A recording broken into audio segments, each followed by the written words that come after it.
Would like to briefly take a moment and say thank you to everyone who has continued to join us over at the Florida Maquis Patreon channel.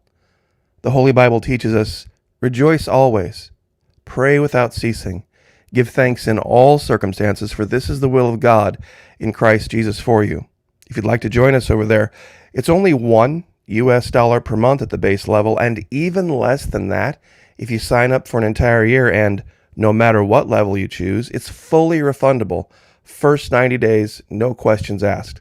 What's the difference between YouTube and Patreon? At Patreon, we can take the gloves off.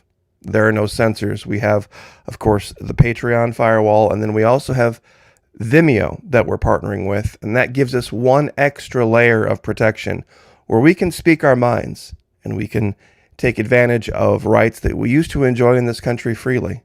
Would love to have you over there. There are hundreds of exclusive videos never before seen here on YouTube. Please, if you have the ability, would love to have you over there. You won't regret it. God bless all of you, and thank you so much. Some of you in my audience will know immediately what you are looking at on the screen. It is an artist's interpretation of a dragon, widely known from the series Game of Thrones. There were 3 dragons in that series. There was Drogon, I forget the name of the other 2, but one was turned to ice and killed, and the other one was shot out of the sky by, I forget who actually that particular faction in the series was. But the point is, the whole concept of the series of the books was this thing called A Song of Ice and Fire, and winter is coming. Now, it strangely mimics some of the things we are looking at and discovering in Antarctica. If you really think about it, there's an entire continent on the planet that we virtually know nothing about, truthfully. And that the story is, it's because it's cold, or that it's snowy, or it's difficult terrain, to me just seems ridiculous. We have all sorts of places on the other 6 continents that are terrible terrain, are snowy, are difficult to get to. And we have,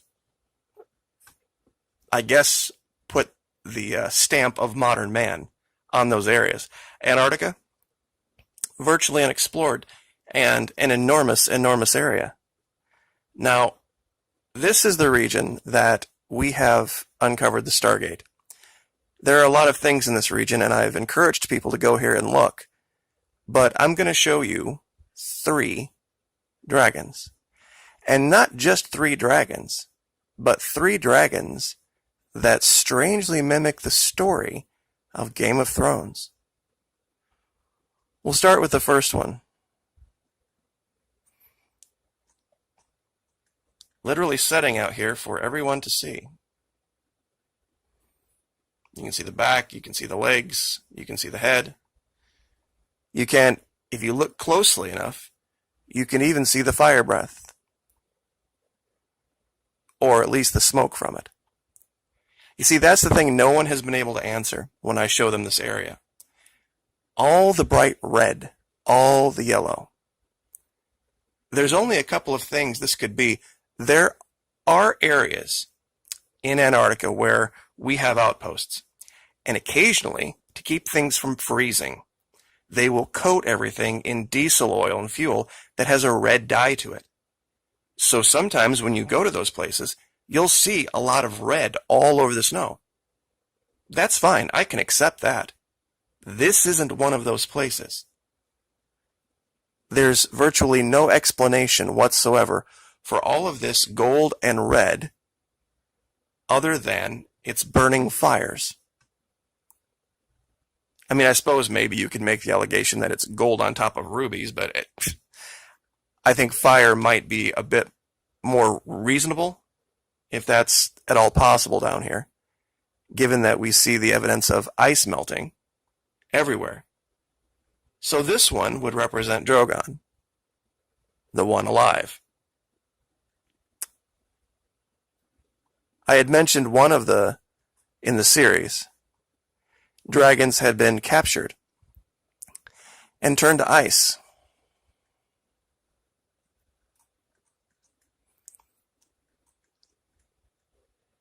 Does someone want to make the allegation that this is not the head of a dragon?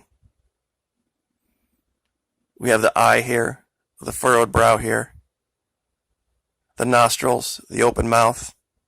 Strangely, at the very end of his mouth, there's instead of fire, there's ice. And we can see the rest of the jaw and the face here. The rest of whatever's left of him is hidden in shadow. But once again, it looks like there might be evidence that they're attempting to thaw. Because I'm not really sure how you could make an allegation of what all of this gold and red in this area is.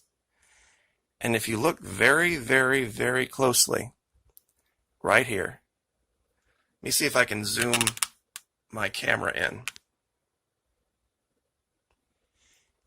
You will see a skull, or the remnants of one, right here. So this would be dragon number 2. Now the third dragon was just killed and shot out of the sky, and the body fell into the ocean.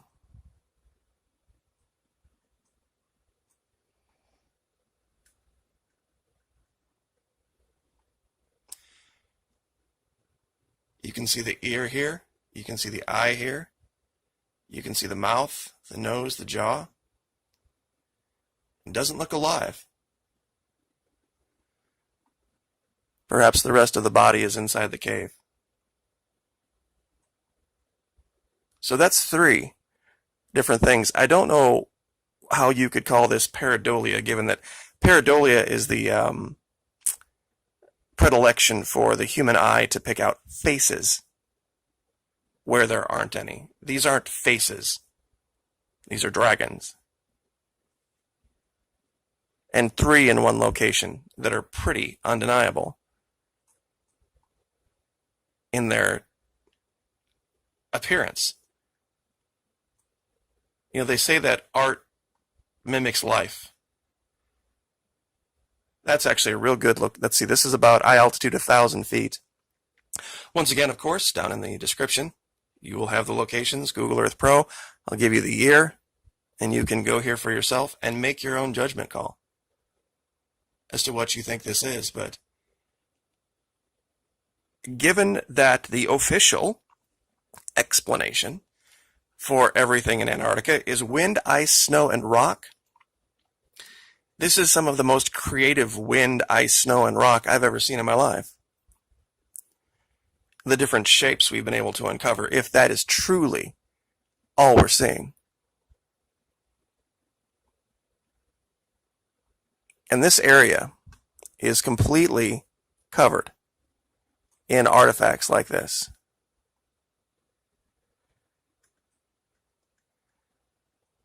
I guess when I see something like this that very much appears to be a cave, and outside the cave I see giant splotches of blood red color,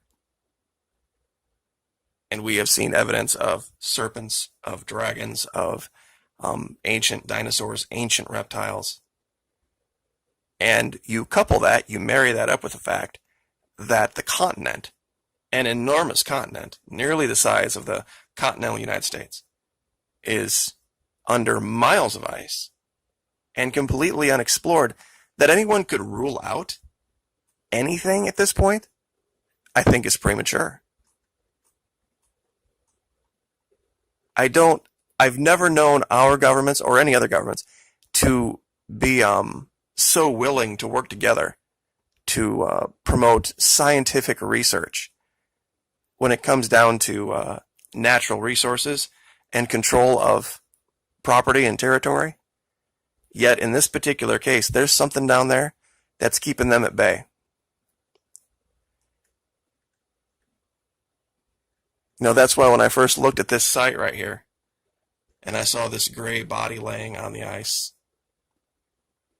that looked literally exactly like an elasmosaur, the neck, the body, and another one up here, the same thing. Footprints all over, evidence of fires. They may have a technology or some type of discovery, a way to keep things burning that we don't know of. And this particular location, we've covered this before, but I think it's probably the most important find, at least in this region. That's a hieroglyph, and that's the representation of a serpent in the background. And you can see very clearly someone has carved this out. You can see the image of a human being carved out here. Ice, wind, and snow and rock don't do this on their own.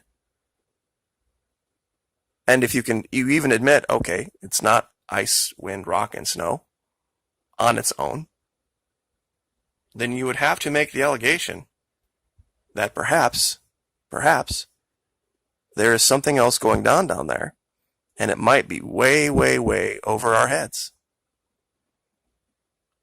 I know we like to think of ourselves as the most powerful people on the planet. I suppose, maybe, to some extent. But when you see images like this, and pictures of dragons, I don't mean to be stating things that aren't true, but I don't know how you can look at this head and see anything other than the head of a dragon. And this by itself, maybe that's a quirk. Maybe that one thing is a quirk. But then we go back down to here. And when we look into this cave, we see yet another thing that looks very, very much like the head of a dragon. So that's two. That would be strange. That would be an incredible, incredible coincidence. But then, right over here,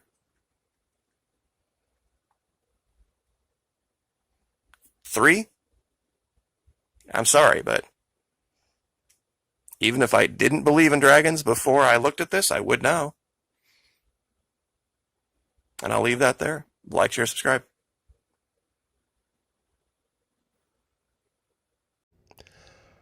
Would like to briefly take a moment and say thank you to everyone who has continued to join us over at the Florida Maquis Patreon channel.